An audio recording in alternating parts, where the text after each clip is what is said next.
વાગરાના Saykha GIDC વિસ્તારમાં કરોડોનું ગેરકાયદેસર માટી ખનન ઝડપાયું. 1.2 કરોડ રૂપિયાનો મુદ્દામાલ જપ્ત.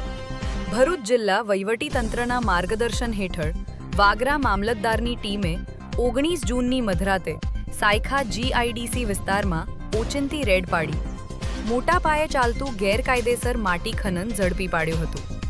તપાસ દરમિયાન કોઈપણ પ્રકારની મંજૂરી વિના સરકારી જમીનમાંથી માટીનું ખનન કરવામાં આવતું હોવાનું સામે આવ્યું હતું.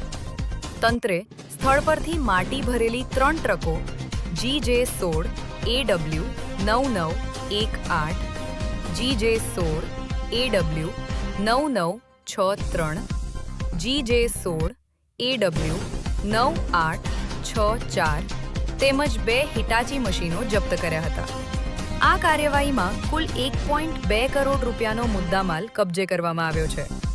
ખાણ ખનિજ વિભાગ અને સ્થાનિક પોલીસે સંડોવાયેલા તત્વો સામે કાયદેસરની કાર્યવાહી શરૂ કરી છે. તંત્રની આ કડક કાર્યવાહીથી ગેરકાયદેસર ખનન કારારોમાં ફફડાટ ફેલાયો છે.